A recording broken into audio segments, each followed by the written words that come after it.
Hello, man. Hello, Mgtow. Just give it a few. I know.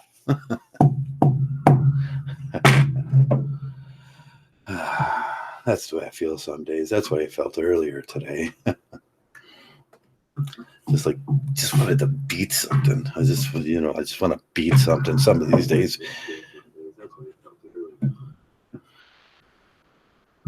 Okay, so I got my sound on. Let me pull up my pretty picture. There we go. There we go. There, I can see my pretty face. Oh, there we go. Nothing like combing your face. Okay.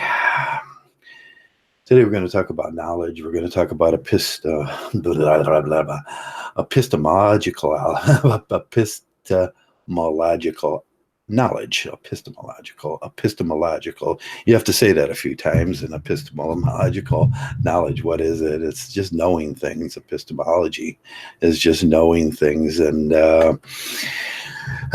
what we need to put together, what we need to take out, what we need to, the process in which we need to do things, and in Mgtow, it's the Mgtow philosophy.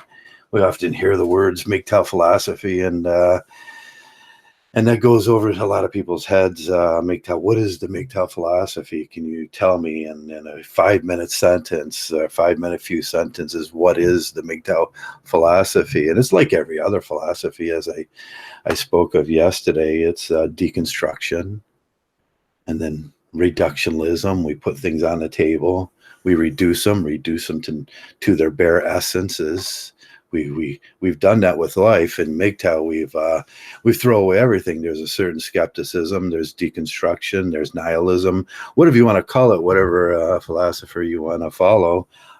It's the same thing. You just realized in life that a lot of the things you were told are not true. A lot of the things you were told about by religion is not true. A lot of things you were told by philosophers, a lot of things you were told by your government and your schools were not true. So what do?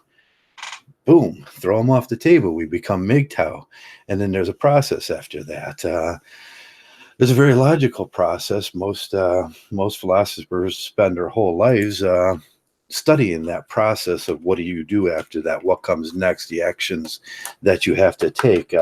Most people will agree it's in knowledge, your knowledge of the world, your knowledge of the true world, how the world really, really works. And that's epistemological knowledge. And there's a lot of different types of epistemological knowledge. I have to say that 13 more times before I can just pop it off. It concerns itself with number of tasks, and the things that you put into categories. Epistemological knowledge. First, we must determine the nature of knowledge and what does it mean. What fails us, what things work, the matter of understanding of the knowledge and how it distinguishes between this and this, and what if it's off the field to what we want to talk about, and the general agreements that a lot of us Mgtows will come to about some aspects of Mgtow and Mgtow issues and things like that. The second, we must determine the extent of human knowledge towards that. What do humans know about what Mgtows talk about? What do we know? What can you learn on the internet? What can we learn between reason and good senses and talking to other Mgtows and acquiring knowledge of Mgtow? What is unknowable? Can we know the mind of females? Can we know the mind of our government? And that's where the question is: should we legitimately worry about skepticism, invasive skepticism within our community, and the things that we cannot know, so we don't know anything at all, so we goes to apathy. We get stuck in skepticism, as I talked about. Skepticism, nihilism, deconstruction, they're all the same things.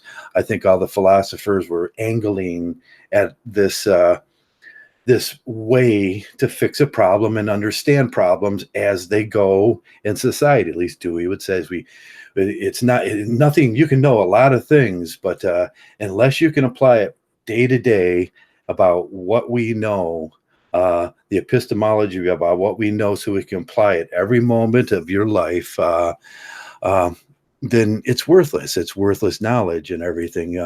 There's different kinds of knowledge. There's prepositional knowledge. We do a lot of prepositional knowledge and logic, because what do you do when you're on the internet here? What is the things that you do? You're writing and you're reading. Some people say that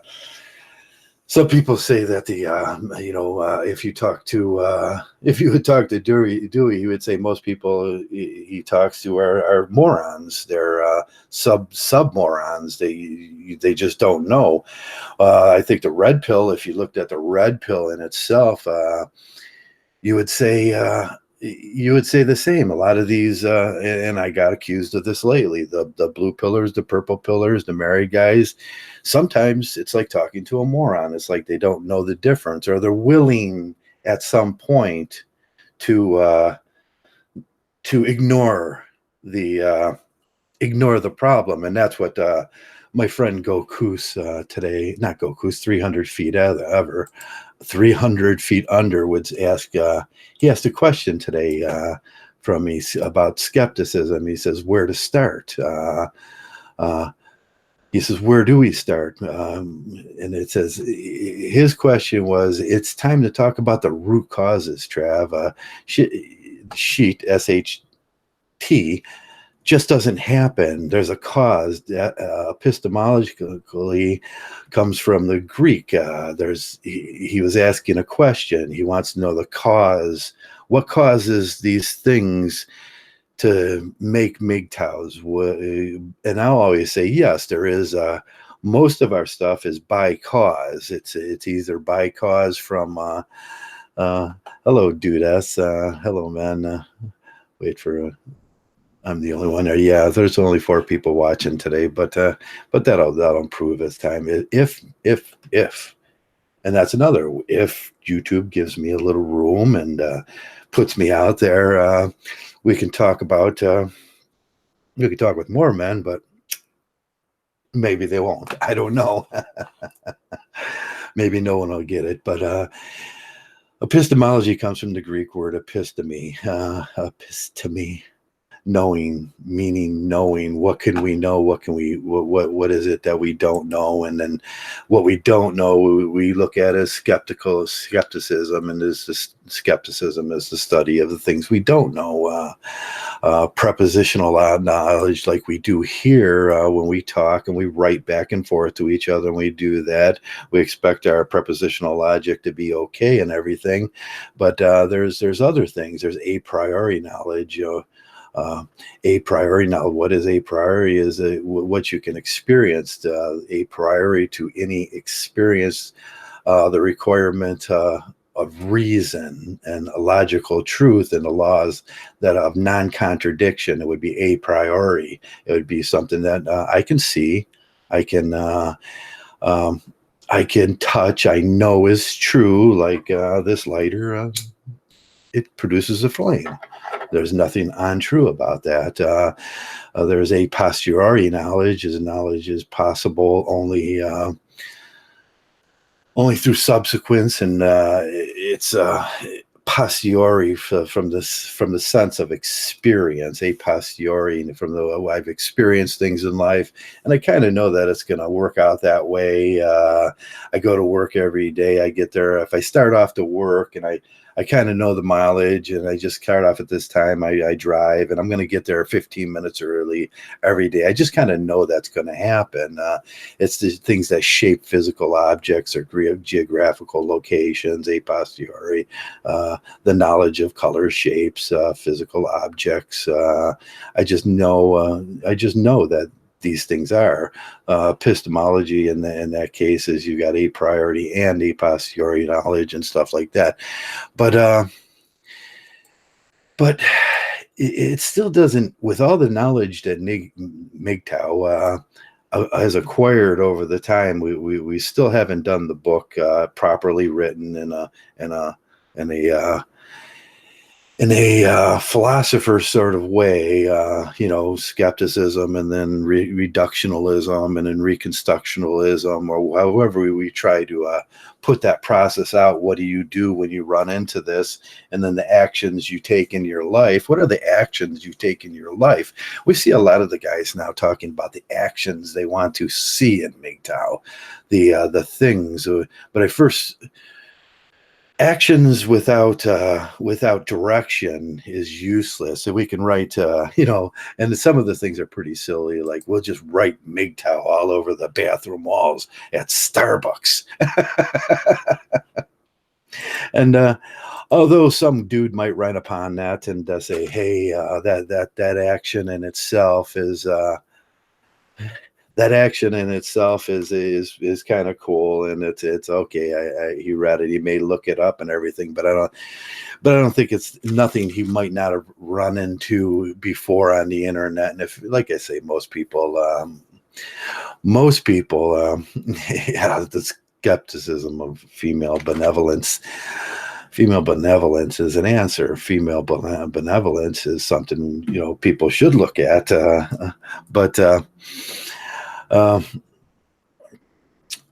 we could do those actions, and we could take actions in our life. And it's simple. Sometimes when you're a Mgtow, you take the simple actions in your life to remove yourself from a lot of the garbage and a lot of the drama in life, and you put yourself in a better position. You wake up every morning, you're drinking the coffee you want to drink. You see your living room the way you want to see it. Your bathroom doesn't have those little soaps that you're not allowed to touch in there, and all the smelly soaps and everything, and that doesn't irritate you. Nothing should irritate you in your Mgtow path out the door. Nothing should irritate you about the car you drive. It should be the car that you want to drive, and nothing should irritate you about your trip. And then we come to this thing where outside influences, and I talked about outside influences. These things will come to haunt you. These are the things that YouTube, I'll put that up, or Red Pill Alpha Rec. I don't know where that goes, but if I have to erase it, I will. I'll approve that. I'll approve that message. I'm a Black Wolf Mgtow. I'm a simp, my man, with simple needs. Yeah, simple needs. You're a simp with simple needs. So we start reconstructing the things around us, and that's natural to the philosopher's stone. That's natural to the philosopher. We've done the skepticism, and we've done the deconstruction of our lives. We put these things back on a table one by one, and you look around and you start putting things that are pleasurable in its place. Do I need a lawnmower? Yeah, we should be the lawnmower that I need. I'm not worried about this. I'm not worried about that. I'm not worried about anybody else making decisions, whether on which one I buy, if that money is going to tap into their shoe money, stuff like that. And then you get the lawnmower you want, and that makes your life happy. It's whatever that one is you choose. And then these things roll out in the Mgtow. We put everything in place. We put everything in place the way we want them.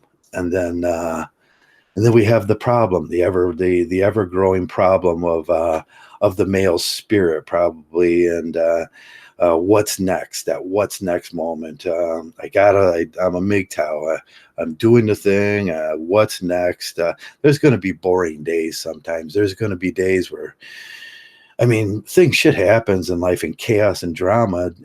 Chaos, especially, just not going to. It's just not going to leave your life. You're going to have to deal with things, and if you're in a better position to deal with things, you'll be okay then. Most likely you'll be okay. And I'm not saying that we can control entropy, or we can control the life and the horrors of life sometimes. The other day, like I was saying with my knee, it's really affecting my life, and it really hurts. And my mobility is limited now, and it was just some stupid chaos of a set of events that that I set in an order that led to this. I sometimes think about the timekeeper and in Batman. He puts these set of events in order, and it leads to chaos. And that's what I did that day. I decided that I was going to walk instead of riding my bike and stretch myself out and do that. I decided that on the request of a friend. He says, Joe, maybe you should try walking more. And I was like, yeah, that's a good idea. And I agreed. And walking's a pretty good thing. And then I got out on the street, and I'd walked the day before, and I noticed that the guy was cutting the branches on the trees to get them away from the wires. And I walked up, and just by happen, I walked over to the other side of the street instead of the regular side. I wanted to walk in the middle of the street. There's no one on that street. It's a side street. And then I got over the other side, and there was this trash cans that were tipped over. And chaos came into my life. I went to kick a branch out of the road, and I didn't notice one of those lazy Susans were laying there on the sidewalk. Imagine that, a lazy Susan was right, and then I tripped and I fell and I twisted the knee, twisted around, and it tore the meniscus in there.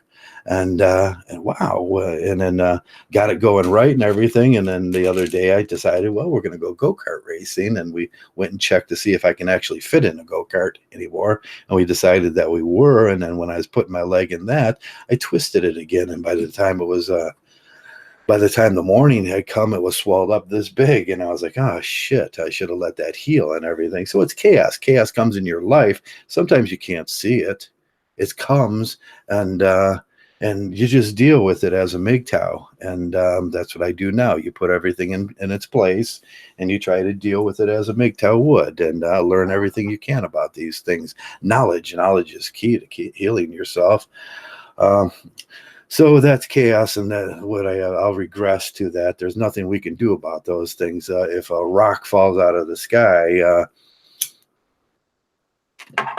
and hits your house, I mean, tornadoes come, and people are evil, and I'll put women in that category. If you're letting women in your life, you can expect one thing.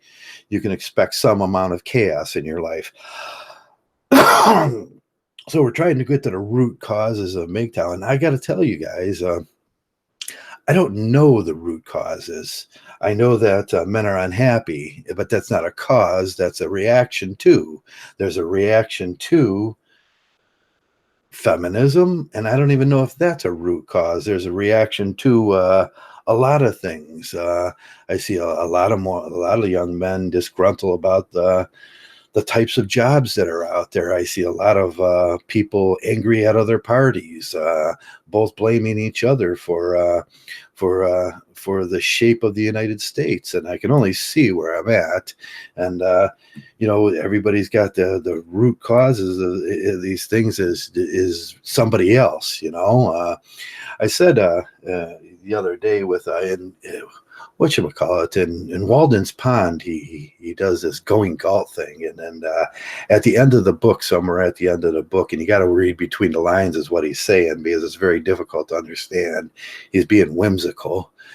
He was looking at something, and they were talking about ages, and they were talking about he says it's so easy to blame everybody before you. It's so easy to blame everybody else, these demons, these dragons. And I often say that, these demons, these dragons that are out there. But what we refuse to do as people sometimes is take responsibility for our own actions and our own. And that's a hard one, because with the chaos in this world, sometimes things aren't your problem, like my knee, or it's not my fault.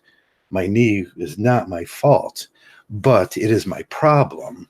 And them are two different separate things. And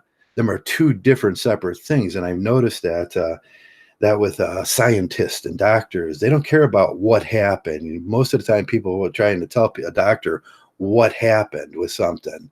And what it is and what happened are two different things. That's in the past. I can't do nothing about it. I just got to know what the symptoms of this thing is, and that's what we look for in Mgtow. I think we're ever searching for what are the symptoms and what are the root causes and what are the symptoms of Mgtow. Scientifically, we say a lot of things. Epistemologically, we talk about these things too. We go into great detail what things are. Epistemology, prepositional knowledge, like I talked about before, is a part of it, and we write these things down, and we look at the scope and the and how it's characterized, and we look at the kind of prepositional whatsoevers that come back at us, and then we look at the illogical statements, and sometimes we spend a lot of time worrying about the illogical statements that come back at Mgtow and responding to the illogical statements instead of working into a belief. Now, a belief is the next thing in epistemology. We're kind of working down in order here, so so if you haven't noticed, I do these things. What is a belief? It's a mental state of knowledge that exists in one's mind. There's unthinking things that are beliefs, that probably are true, and then there's things that I believe that maybe aren't quite true, and I have to find out if they're true or not. I have to apply them to this world or something. There's things that I believe, and some people believe that the common in this is I believe that I should make more money than I do, and then I go to look at the budget of the company, and then I go to the company and I say, I believe I should make more money because I'm just worth it, because I believe that. And they go, well, in the budget there's no allowance. We can look at it next year, and then your belief is smashed by common fact. So we can have beliefs that things are true, that I'm better than what I am, or even it may be that I am exactly correct about what I am, and I do deserve a raise, and I'm a good employee, and I've never missed a day, and I always get the job done, and I do, but the budget doesn't allow for that still. So we look at those two things, or those three things, and beliefs sometimes don't affect truths. A priori knowledge is the truth that the budget just is not big enough to give that. And then you have to start thinking about other things in life. And if you were looking for another job, and I've talked to other guys I've talked with men just recently that they are looking for other work, but they can't sever this work without going through a painful period. And that wouldn't be a very Mgtow thing to do. So he starts looking for a job as he's doing this, and then you're solving this problem. You're looking for, you think you're better. Now at that point, your boss or your employee, the boss or the employee of the company, or the whoever's in charge may say, well, we can't afford to lose them, so maybe we could give an allowance. Maybe we can find an allowance. I see a lot of men do that. My brothers often do that. They're very skilled at tool and die, and when they see that their wages are lacking in comparison to the rest of the guys, they say, well, I'll just find a new job. And they'll go, within a week, the boss always comes back and goes, well, we can find some room here in the budget because you're just too important to this whole system, the way this PIS system works, and we can't replace you with a ISO 9000. Some guys that know ISO 9000 would just know how funny that is. So we come to truth. You have a belief or you have a truth. Knowledge. What knowledge is required for a belief to be true? Of course, the beliefs are just constituted knowledge. Beliefs are not such sufficient in the world. I can have a lot of beliefs. I can believe in Jesus. I can believe in, I can believe that fiction books are true, and I can believe that what everybody's saying is true, but it doesn't make it so. That's what I explained before. It doesn't make it so. There's ways around it. There's ways of dealing with these things. And But eventually we're going to have to come to some truths. What are those truths in Mgtow that, and here's where we start getting to the hairy questions. What are the truths about men today that cause Mgtows to be Mgtows? And I think we see this all the time with the court system. A lot of Mgtows will come through the court system. A lot of Mgtows will come through trials in life. A lot of Mgtows will see it, and they have a couple of he'll have a couple of bad relations where things didn't go right. There was promises made. There was promises unkept. Some men will simply see that hypergamy in the female. Some men will see gynocentrism and greed and that sort of stuff, and that seems to be an overwhelming trend nowadays. Women are self-interested. They're the go girl thing, but they need men to do things for them still. And them are truths. There's hypocrisy in the world, and this hypocrisy is the truth that the world is full of hypocrisies nowadays, and that would be a truth. The world is full of hypocrisies, and it makes a man. I often said it was it was never the. It was never what was ever done to me. It was the why question. Why did this happen? Why did it do it? And then it causes a man to ask that question, why? That's what makes him crazy in his mind. He doesn't know why. Some things are just chaos. And when you run into that chaos, why did that happen? Why did the bus hit a car that hit me and broke my leg? How stupid was that? I had it just perfectly in a perfect position where it broke. And why did that have to happen to me? And we ruminate over those things, or why did that linebacker take out my career? Stuff like that. I see that a lot with men. There's assumptions that are made. You'll start making assumptions in these things, and there's proponents and there's relativism inside of all these questions of the truth, and there's conditions of knowledge, I guess, within these truths. And are these truths? Do I believe it? Can it be true? The conditions are vast. So we're looking for what in Mgtow, what's the cause? How can we fix the cause? And them are the things of action that we need to get to. And I was talking about the other day, there's a lot of truths, and there's a lot of considerations. There's a lot of knowledge. There's even a lot of hyperbolic statements being thrown, and hyperbole, and that's crazy sometimes, the hyperbole that goes on. Are there these evil dragons out there that is feminism, that eagle dragon we draw up in our mind that's just it wants to make us slaves and everything, and that's another truth. And I don't think just because some of the things that we say may be truths doesn't mean other people are going to they're going to accept them as the truth. When I say there's slavery amongst men right now, and marriage is a form that puts men into slavery and servitude and debtor's prison, and there's a whole section of the world that are those morons that are Dewey was talking about.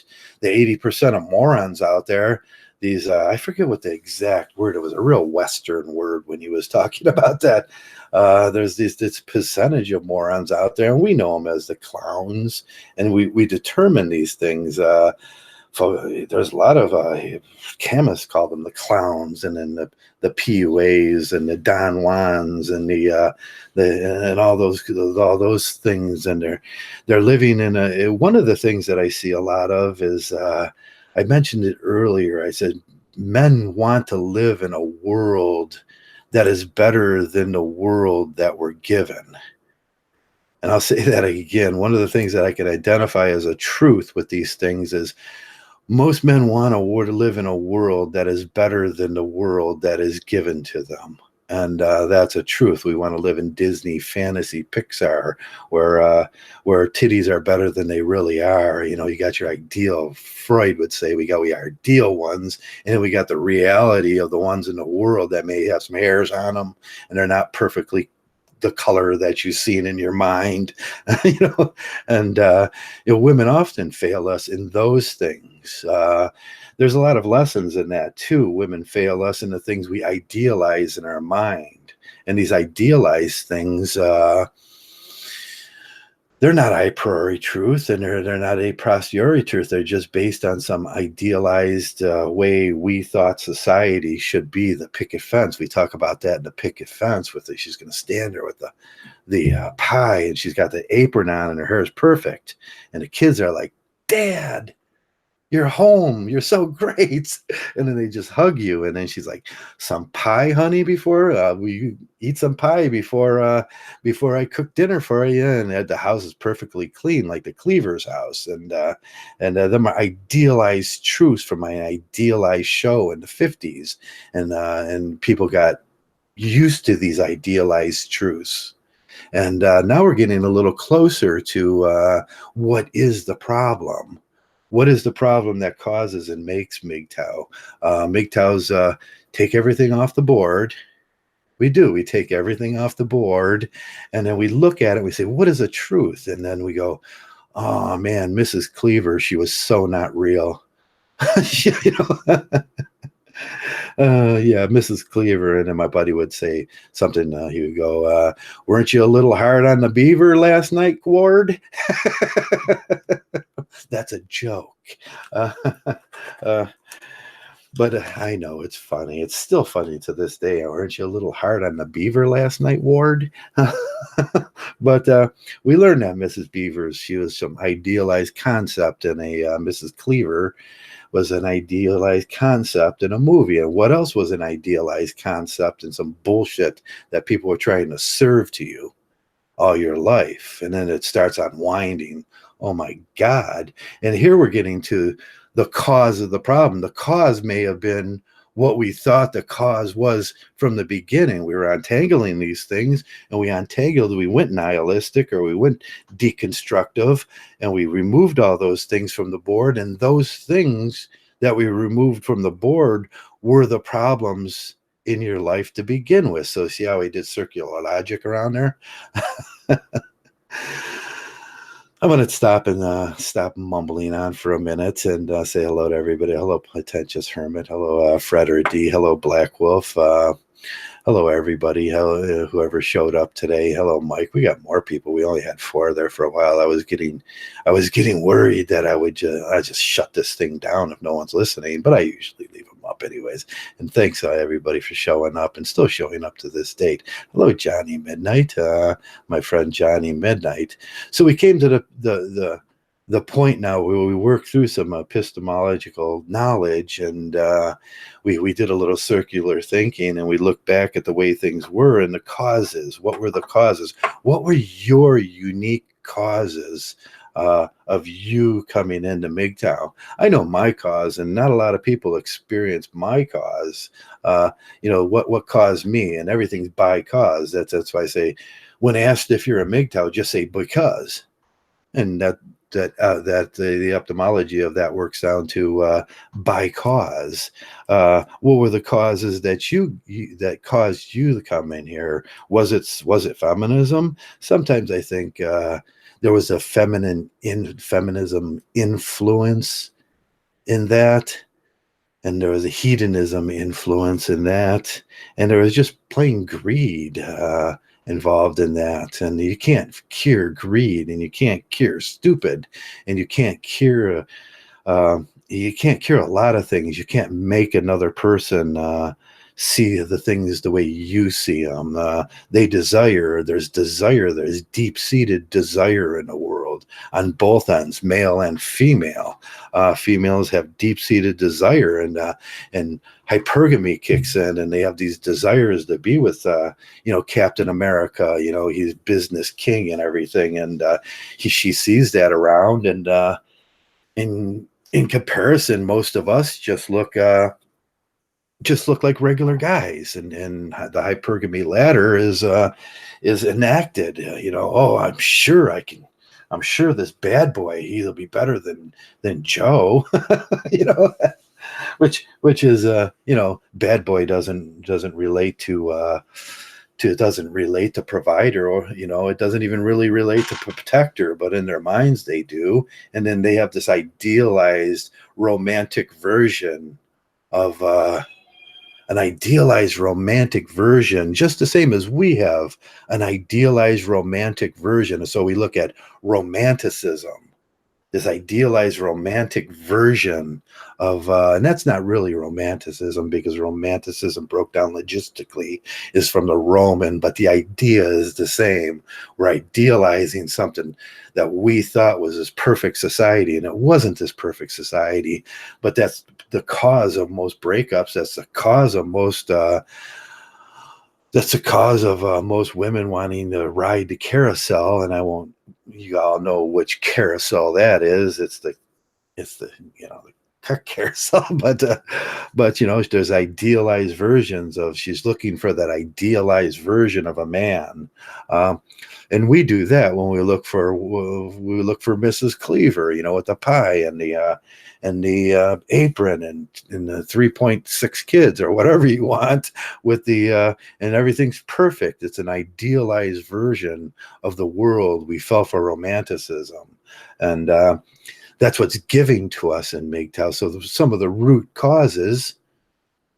So we have identified a root cause of Mgtow, and in both parties. And I can say, if it works on this end and it be true here, if it's true here and it's true here on this contrapositive thing that I work out in my head, it must be a truth. So it must be a priori truth that most people are running under the schema that of this romanticized identity of the world that is not real. Now, Mgtow's, we've stripped all that stuff. We stripped it down to the bare essence, and of, no, I'm not going to listen. I become very skeptical. I'm not going to listen anymore. I don't want to be a slave. I become very skeptical of the world because the world was lying to us, and we're sure we know that. That's another a priori truth. The world was lying to us.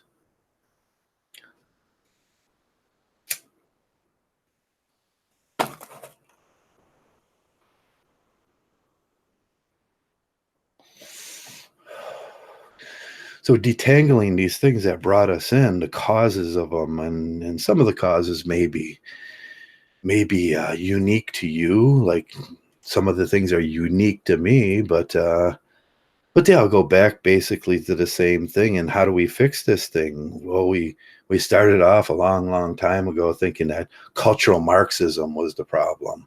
Cultural Marxism, that's a great word, because no one really knows what cultural Marxism is. It could be since there was so many versions of Marxism, it must be cultural Marxism. And what that means is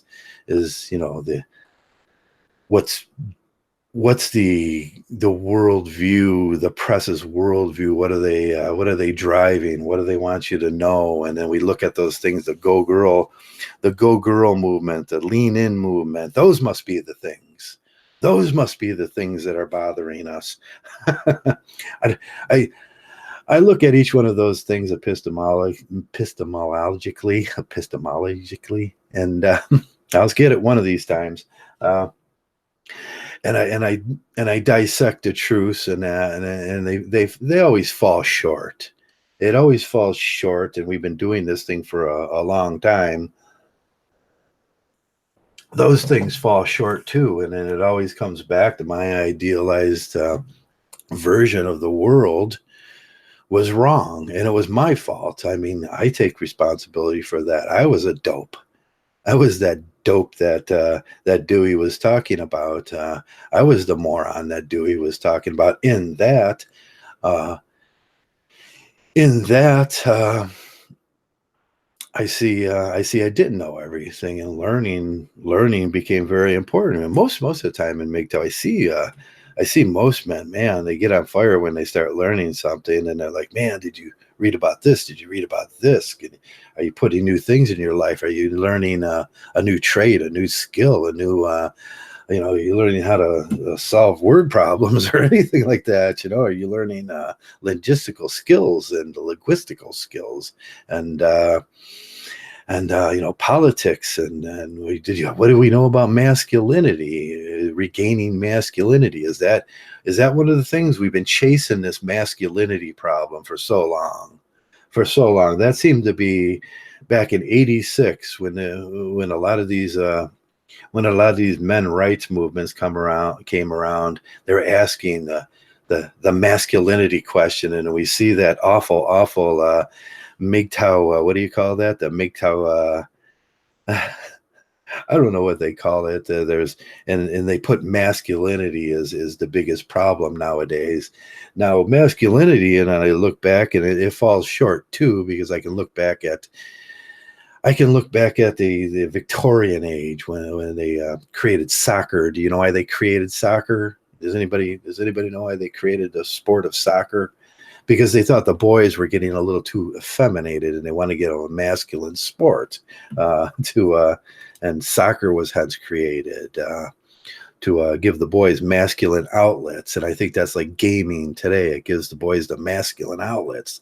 We go through these games and we slay dragons, and we do all these things, at least mentally,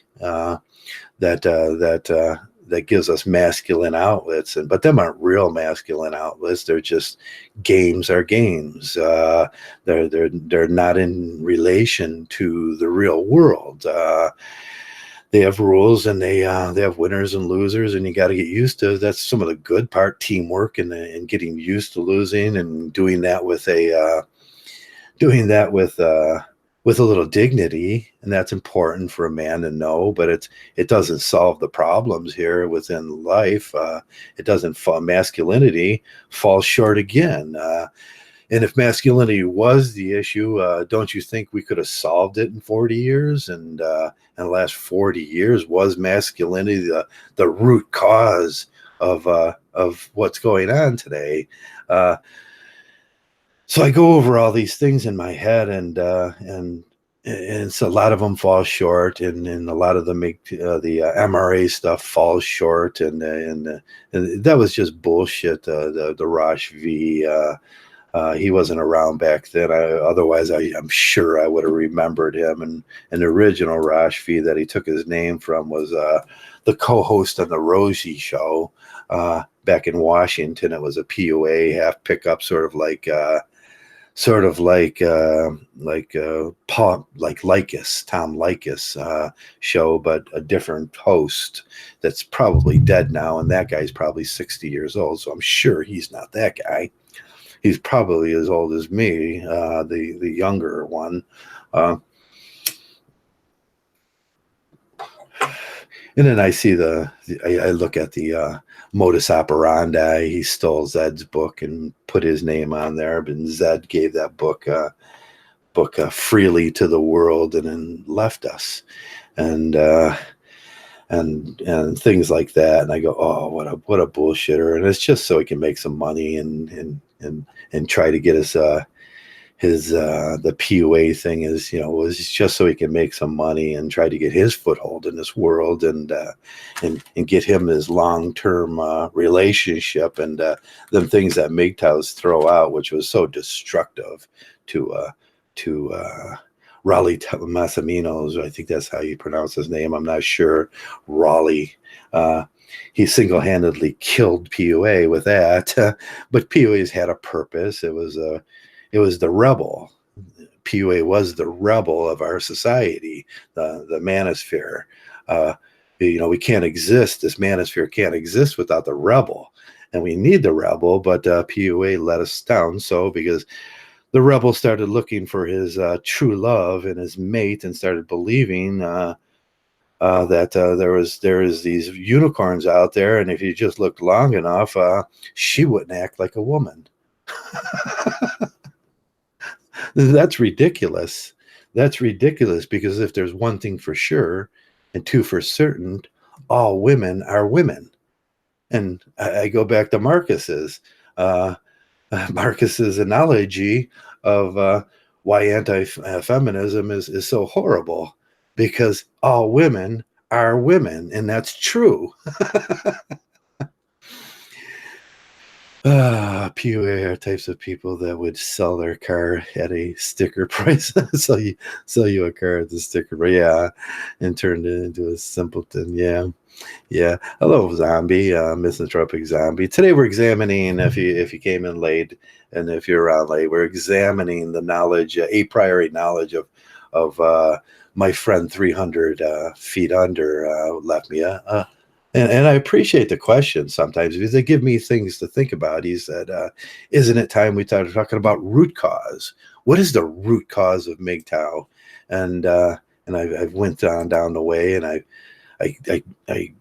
deconstructed it and put it down, and then we have to think, what was that thing that brought you to Mgtow? Your individual reason. What was the things you had to throw out when you got here? And those are the root causes. There's a lot of different root causes, and how we approach them, how we in the whole of Mgtow, because Mgtow is men, plural, going their own way. That's two plurals. That means we're a group, we're a movement. A lot of people will argue with me about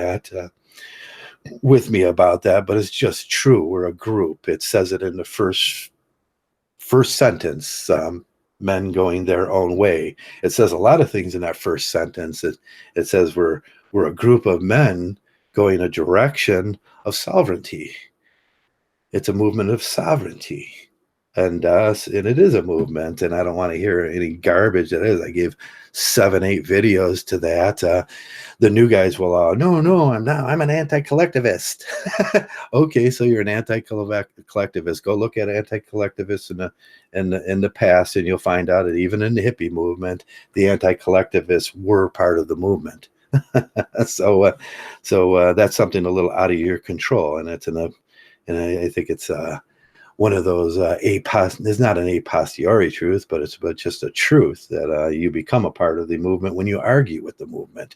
That was Marcus, the Metaphysicals of Mgtow, and it's similar. He has a similar the metaphysics of justice, or the metaphysics of Kant does. His book does the metaphysics. Kant, the metaphysics of what was that one? I was looking at it the other day, but it was so boring that I could hardly reading Kant is really boring. So the metaphysics of blah, blah, blah, blah, morality, that's what it was. And I'm a sovereign leader, hyper individual of a combative man. Are you, zombie? Yes, we all become Zarathustra at some point to pull away from this thing. We all become that Superman. It takes a superhuman effort to pull yourself up and out of the matrix, which is pull yourself out of the womb. That's what you're doing. You're pulling yourself away from what Freud would call those perfect set. And you're feeding on that perfect set and then you pull yourself out of the room. You're the bones, and then you put skin on your bones by the way you lead your life. That's how I describe it in a little morbid way, but it's a perfectly good analogy to what we do here in Mgtow, and we're looking for the truth and the truth about things. So epistemologically, we have to break these things down, and what are the truths, and then we'll go to the next thing, the justification of the truths.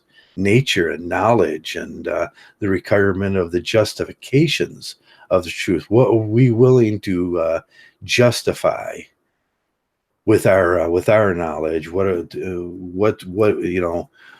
can you justify in your life? And I often ask myself this. I do justification. I micromanage I do have to do it a lot now. My monetary expenses, and what I can justify and what I can't justify. And I do that in contrast to what there is that I need, or basically, if I can justify what I want, like I want a canoe that'll hold a 300-pound dude. Can I find one? Yeah, I found one. Is it expensive? Yeah, it's expensive. And the one I want will cost about $1,400. Now, can I justify the money the justification of things. Now, Rawls talked about justification and justice as being a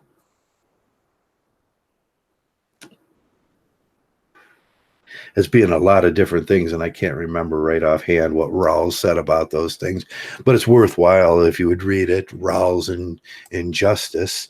That's what we're looking for in Mgtow too. We're looking for justice. We don't want to be looked at as slaves. So we're getting closer to truths now. As we work down through these things, what do we want? We don't want those things to happen again to us again. So we pulled away. We walked away.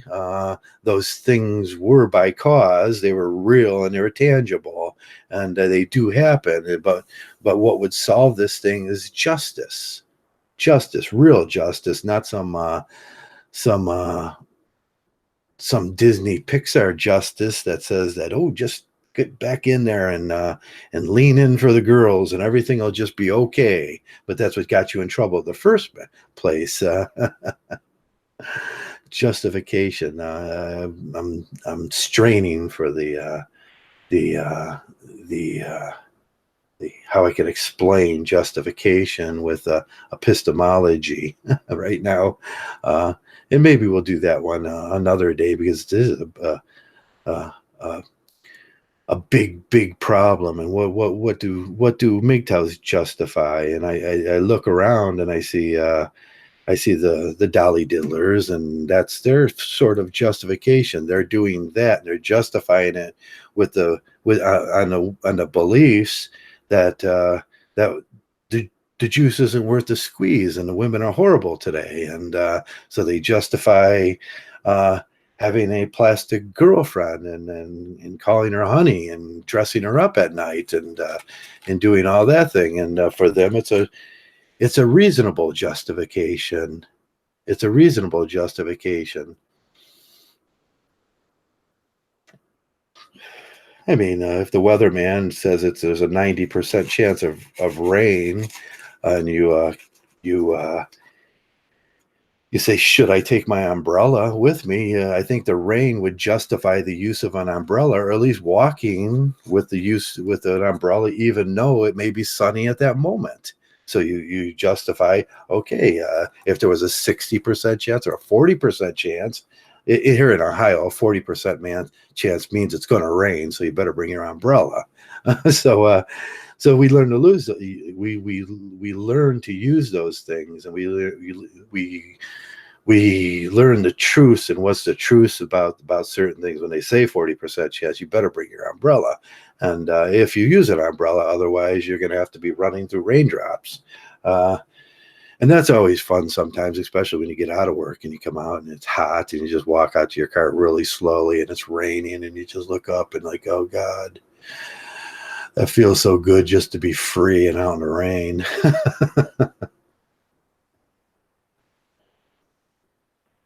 So we talked about a lot of things, and we talked about epistemology today, and we talked about some ways to work down through epistemology and true beliefs and the conditions that be, no false beliefs. There's generally one thing in Mgtow that's truly that's forward, is we don't keep false beliefs anymore, and that's a good start. That's a good start on how to work forward on this thing. We do the reason. We do the same thing with every little project we have. Every little project we have, we do that same sort of reasoning. I take everything off the table. I do skepticism. I do deconstruction. I do nihilism. And then I start putting them back on the table and looking at it. I'll look at it the way it is. Is this a metaphysical belief that I have, which doesn't rely on other people, that could subject me to finding out in a harsh way that was just a belief I had? And we find out that, yeah, that could be that. So I remove those things. I find a lot of the religions are like that, but there's some truths even in those religions that I like to adhere to. I try not to be too critical of them in the real world. If they're praying at at dinner, and they're grateful for their dinner, and it somehow magically appeared there. For most people, the food magically appeared on the table. Somebody else did it for them, and all that food got to the store magically by fairies, and somebody else did it for them. And then we give thanks for that, because we have to thank the magic fairies and magic cooks that did that, the Keebler elves.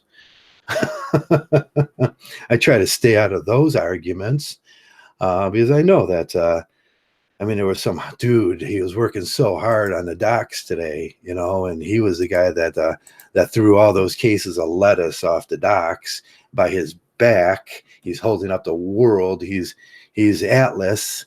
He's the Atlas. And you get to eat a salad of fresh fruits and vegetables and some bacon bits and some feta cheese on it. And I know that's the truth in that. In Mgtow, we even look at those small truths. Those small truths. Was life just too hard? Were you Atlas? Were you holding the world on your back? Were you doing that work without proper compensation? Because there is a lot of people in this world that don't believe we have to compensate warehouse workers and truck drivers and those people that put the fruits and vegetables on the store, so on the store shelves, and then they put the little streams of water in there so it keeps them nice and fresh, and they look beautiful. Do we have to compensate those people? Yes, we do, and that's a part of Mgtow. Maybe you're one of those people. A lot of us are probably one of those people. Most of us do work for a living, and we want to be compensated properly for our maybe that's what brought you to Mgtow. Maybe you see, I just can't do this in the world as it's designed. That designer was an ass. Who is it? Who is that designer? I ask that myself a lot. If there is this grand designer, who is that guy? Who is that guy that gave me my job early in life, that broke my back and made my knees hurt? Why did I have to be that guy? What was my designation on this planet? And we see what we can take that and look at what our TFL friends and our incel buddies they go through. Why was my birthplace this? It's insulting. In his soul, he knows that he should have been so much more. And then the truth of life comes out, that we're all just designated to what we are. And the sooner we accept that, can't all be just like pretty.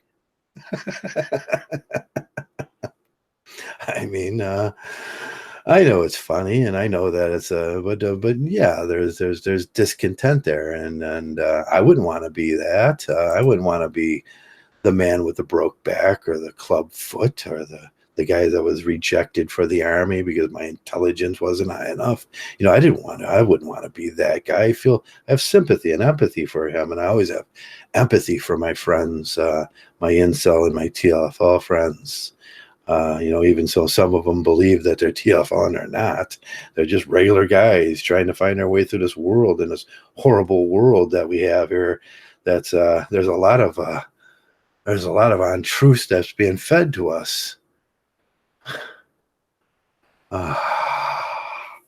Combing the face at night.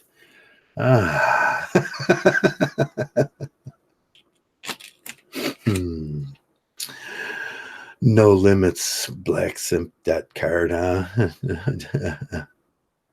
Well, I'm trying to read some of the comments now, so just stay with me. I really think about, he is Timmy. Timmy? Is that Timmy from South Park there, Joey? Laugh out loud, true. Because the pay was about 15 and 25. Well, work is worth if you contracted it out. Yeah. So there's a lot of unfair and uncruel. There's a lot of cruelties, untruths in this world, and I think that's what we get. We have the liberals. They're arguing with the righties, and the righties are arguing about a lot of things about just being fair with these things, and I think most people just forget that we're living in a Ronald Reagan post trickle down world, and most of the boys now will be born into that Ronald Reagan post trickle down world where trickle down never happened. It's one of the truths. I heard someone say that today, and it just, bam, that's true. Most of us, I got to live in the world before that, where there was plenty of jobs and I went through 16, 17 jobs in a year. I just walk in, walk out, and 2 weeks later go, fuck you, I'll find a new job. If I didn't like it, I'd move on. That's not true nowadays. A lot of that's not true for young men, and it is frustrating for them. I suppose there's a lot of frustration that I see around Mgtow. That was that. But when I ask these questions, do they stand, is that really a Mgtow subject? Yeah, it could be a Mgtow subject. Yeah, I think socio-political atmosphere, the socio-political atmosphere of the world is could be it's frustrating, and we know it's frustrating. We could solve it. That's one of those problems that it's going to take a vote to solve, and it's going to take smarter men than ourselves to fix them things. I don't want. I have no desire to be one of those people that have to fix that problem, because that problem is too big.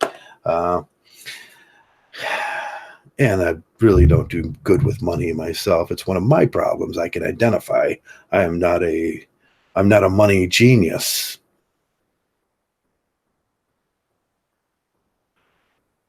Trav, what about luxury of thought as a future topic? Yeah, I could do luxury of thought, free will thought, free thought, the luxury of free thought. Yeah, we all have that in most of our perspective countries. And I was reading something about that the other day. We all get saturated with so many ideas now that there's just no the luxury of thought. Yeah, I could do that one. Yeah, we'll think about that. I'll mark that down. And I mark these things down in these hangouts that I keep open, and then I'll just start building on them until they build a topic. And if you never realize I do that, I'll just put a thought like that in there, and then I'll just build on it until it actually makes a topic where I have enough to do it. And that's the hard part about topics and Mgtow, because you have to build on them and at least know about some of them. But today we're talking about 300 feet under's question about what are the root causes of Mgtow.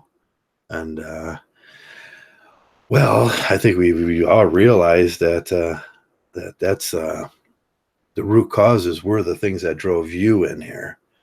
Think about those things, and there's probably social economic. There is feminism, which I decline to think that is a root cause of the loss of masculinity. The loss. I don't think there is a real loss of masculinity, because even in the 60s, when the kids of the 60s were, and the kids of the 50s and the 40s, and that's all just, the older men with their fuzzy faces and their big muscles would say, "Oh, look at those boys. They look like they're a little soft." They used to call it soft in the drawers. Them boys are a little bit soft in the drawers.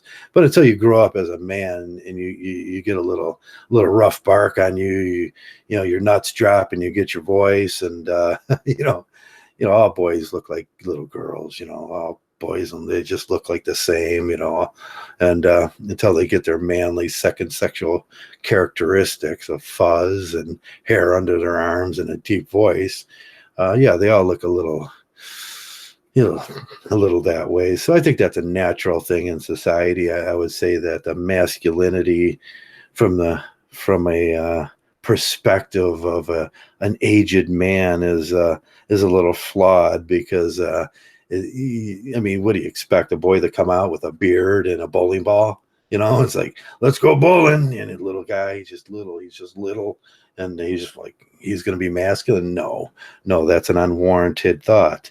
So I think masculinity is it's a little too overinflated by the PUA crowd, and what they see as masculinity, a lot of us guys would see as, that how they dress and how they act with the skinny jeans and the peacocking and everything. We'd find that a little unmasculine. I would talk to a steel worker and go, that boy's a little light in his shorts. So so the idea of masculinity kind of falls short too. I think men will grow up to be men, and what we teach them as they grow, and the truths that we give them as they grow, are going to be really, really important to their growth. And not lying to the children about relationships, about women, about sex, about them things could lead to more stable, better thinking, more masculine men. But when we have groups of men running around out there going, "Oh, you just got to hit that, just hit it, just hit that, and that's the best thing that's ever going to happen to you, is like being in heaven," and it's such a lie. It's such a lie. It gets you addicted, and it takes you down the wrong road, and you start the illusion of that LTR, or that girlfriend experience becomes ever prevalent in your life, and that's all you live for. And then that grows and grows, and then there's this ritual that happens from that lie, that's the best thing that ever can happen to you. Not really. I mean, I've had cherry pie that was probably pretty good too, and the waitress brings some of that pie down to my table, and I'm having a fine cup of coffee with it, and I'm like, this is a pretty good moment. Some moments in restaurants are all rather orgasmic too. It's like, wow, that meal was freaking terrific.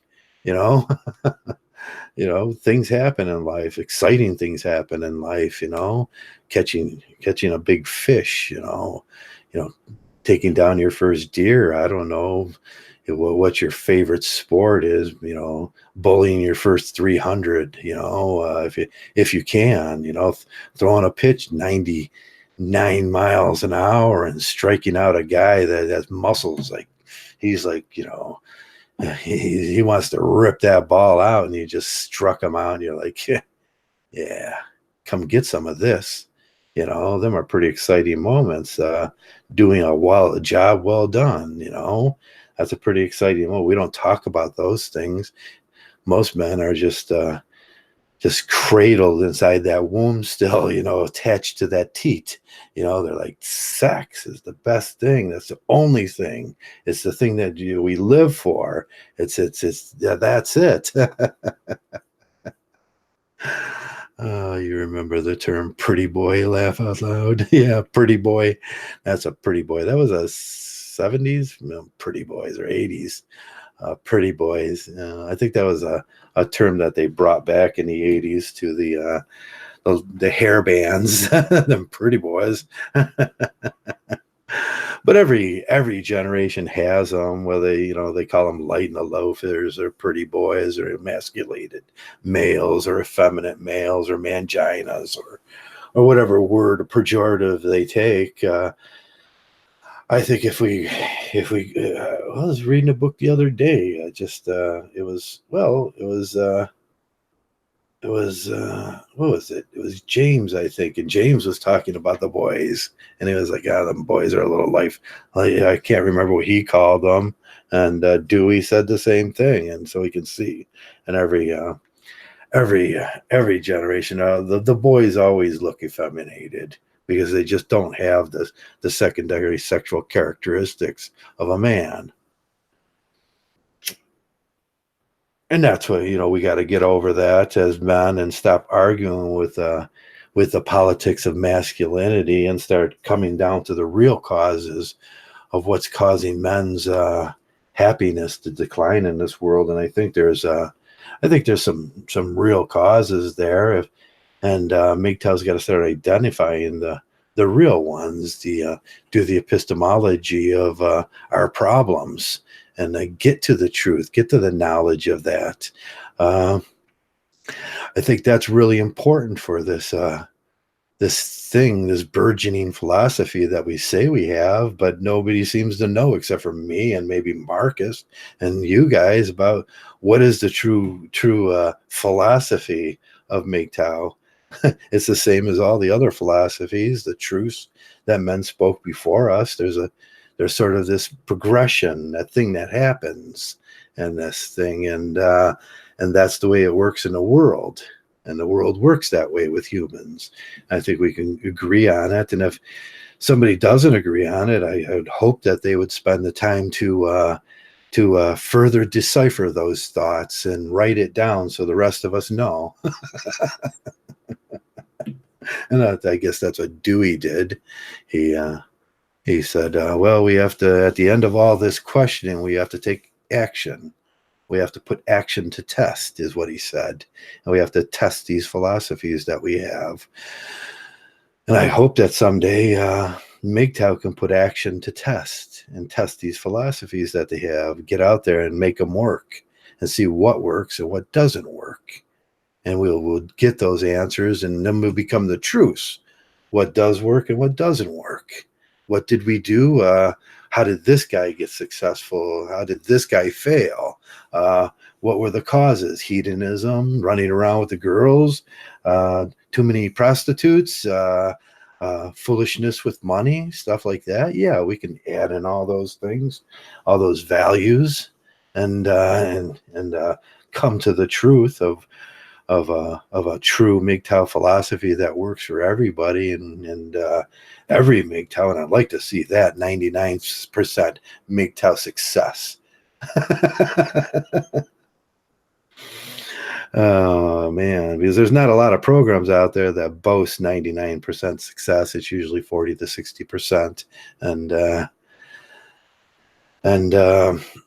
some even lower. Doctors, and they talk about these methodologies all the time, and these stats about what's the success rate of curing that, and from alcoholism to mental illness to a lot of things, even with addiction, was 40%. So if we get like 99% Mgtows on the right track, and I've rarely seen a Mgtow failure. There's a couple. I'm not going to mention their names. They went off screaming and crying and going Mgtow on Mgtow and telling us that and they called us gay on the way out, and then we're true Mgtow failures, and we rarely see those, but there's a couple of them here. I think Kuruma was a Mgtow failure. I don't know who he is now. He's somebody else now. But that was a Mgtow failure. He went Mgtow and Mgtow on the way out, and we see Nico, and I can't say about whether he's living his life.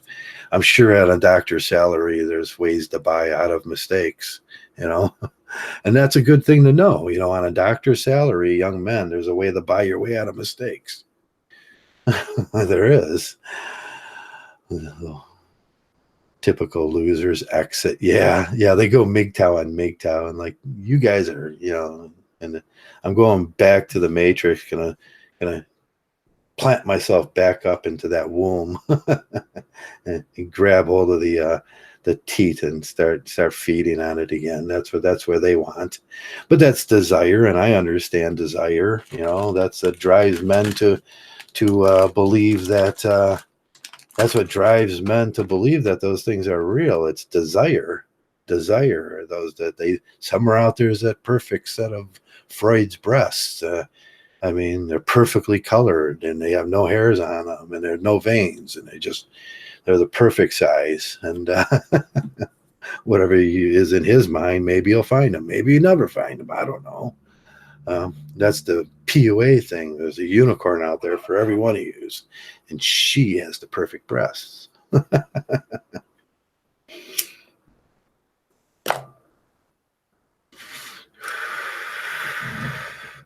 And that's pretty silly, because I see the ones grazing around here in the fields. They're like rhino unicornuses. I've never seen so many heavy girls in my life today. I was out. We were going to get, what do we get? I can't even remember. Oh, we were going to get breakfast this morning, and then and my buddy had to stop in the store, and I was at the gas station. It was the gas station event, and I'm watching all the school's out too, so the single baby mom was rounding around with the kids around that time, and we were like, wow. I made a couple of jokes with them. I was like, wow, what was that like in there? Because I stayed out in the car. I wasn't getting out. My knee was hurting, and I was like, what was that like in there? And he was like, you should have seen it. And we see these truths. We see these truths with the. We see these guys. Okay, you take care, Fred or D. Carol Jung once said, I'll read that from Fred or D before he. Carol Jung once said, if he had Freud's mom, he would want to have sex with her too. That's pretty funny. Did he say that? I got to look that up. Was that a Carl Jung quote? Because that is funny. He found Freud to be the short on his explanation, especially with the rat boy and that stuff, and he found him to not be looking into certain things that he should have been looking into. Look around the people. What he said is look at the people around him and ask them questions, because they're going to tell you what the rat boy was doing and the way he's acting. But even in that ended short. There was no way to get the answer, because the rat boy was killed in a battle 2 years right as Jung was waiting for the answers from him. He was killed in that battle. But that's no longer that's just, just general information about Freud. And so I went on now talking about knowledge for about 76 minutes. I wonder if that's right, 76 minutes. And I think I'm gonna get going, and I got to get Dougie back inside, and I got to limp my wounded ass out there, and maybe I could try that, the oofy doofy this week. Just limp around and see if that provokes feelings of sympathy from women. And they just got to write them down. It's like, oh yes, this works. The oofy doofy works. But yeah, life's going to be chaos, and you're going to run into things. And having a real Mgtow philosophy to work through seems to work. There's a percentage, there's a high percentage chance that those things are going to work. But as we grow this thing, there's going to be questions like, what was the root cause, and how did we all get here, and who did that to us, and those things you can easily work through yourself, through your mind and your personal experience, and just look at your personal experience, and you'll know what it is, what caused you to come here. And as for all of us being on the same page with that, I think it's as unique as a snowflake. We all have our unique reasons why we came here, but to further the Mgtow cause, I could just say, hey, we just put these things together. We try things out. We do take the actions necessary to throw it against the wall and see if it sticks. And then if it does, that's practical information you can keep for the rest of your life. And if it doesn't, you just go back and keep working at those things until you find something that works for you. And that's what Mgtow is about. It's steadily working forward to being a better person, a better human, a better man, the masculine man you want to see, and not a slave. None of us are slaves, and that's the biggest question I think we have. Yous think that we're slaves. We're going to deal with that someday. That's what most Mgtows, I think they say that deep down into the bottom of their soul. They look up and go, you thought I was a slave. We're going to have to deal with that someday. And I will be the see you for that. And I think that's the way all Mgtows think, because we're courageous and we're honest, and we're honest and courageous enough to say these things that, hey, you lied to us, and stop lying to young boys. Stop lying to young boys. And we're not the beasts of burden that you think we are. We're not slaves.